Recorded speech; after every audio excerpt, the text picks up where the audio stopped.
नमस्कार बच्चों, कैसे हैं आप सब।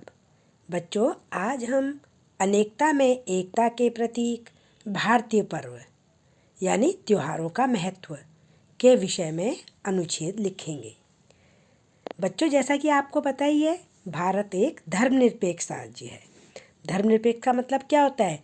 यहाँ पर विभिन्न धर्मों के लोग रहते हैं, जैसे हिंदू, मुस्लिम, सिख, ईसाई, है ना। सभी लोग रहते हैं ना यहाँ पे, और सभी अपने अपने धर्मों के त्योहारों को मनाते हैं। तो यहाँ सभी धर्मों के लोग हिल मिल कर रहते हैं, यानी कि आपस में मिलजुल कर रहते हैं और अपने त्योहार एक दूसरे के साथ मिलकर मनाते हैं। भारतीय त्योहार प्रेम और एकता के प्रतीक है।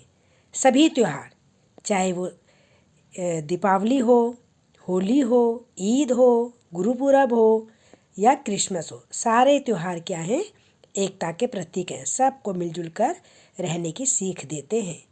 भारत को विश्व में धर्म, संस्कृति एवं भाषा का देश माना जाता है।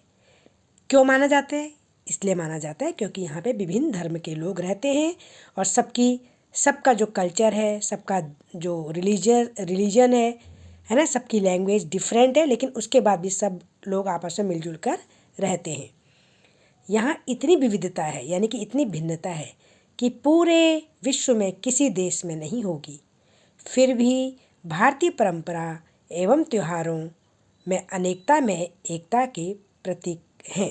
यानी कि जो भारतीय परंपरा एवं त्यौहार किस चीज़ के प्रतीक है? अनेकता में एकता, यानी कि विभिन्न धर्मों में बटे होने के बाद भी सब आपस में मिलजुल कर रहते हैं, इसी चीज़ के प्रतीक है। प्रतीक मतलब सिंबल। भारत में मनाए जाने वाले ये त्यौहार अनेक प्रकार के हैं। जैसे धार्मिक में आपको सबको पता है, होली, दीपावली, ईद, क्रिसमस, ये सब आते हैं। इसी तरह सामाजिक और इसी तरह से राष्ट्रीय आदि, ये सभी त्यौहार भारत की एकता व अखंडता को मजबूत बनाते हैं। दीपावली, होली, दशहरा, गुरुपूरब, ईद, क्रिसमस आदि धार्मिक त्यौहार हैं। तो स्वतंत्रता दिवस, गणतंत्र दिवस, 2 अक्टूबर आदि राष्ट्रीय त्यौहार हैं। ये सभी त्यौहार हमें एक दूसरे के साथ हिल मिलकर रहने का संदेश देते हैं। क्या शिक्षा देते हैं? कि आपस में सब एक दूसरे के साथ मिलजुल कर रहो। अनेकता में एकता ही हमारे देश की असली पूंजी है। पूंजी मतलब धन।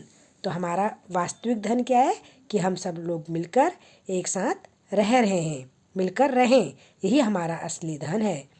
हमें इसे हमेशा अपने अंदर सहेज कर रखना चाहिए। सहेज कर रखना चाहिए मतलब संभाल के रखना चाहिए।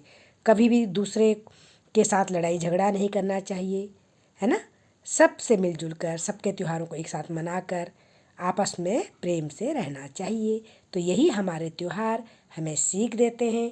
तो बच्चों, ये अनेकता में एकता के प्रतीक भारतीय पर्व भी इसको बोल सकते हैं, या इसको त्योहारों का महत्व भी बोल सकते हैं। तो आप इस अनुच्छेद को अब अपनी नोटबुक में सुंदर सुंदर हैंडराइटिंग में लिखिए। ठीक है बच्चों? चलिए, धन्यवाद बच्चों।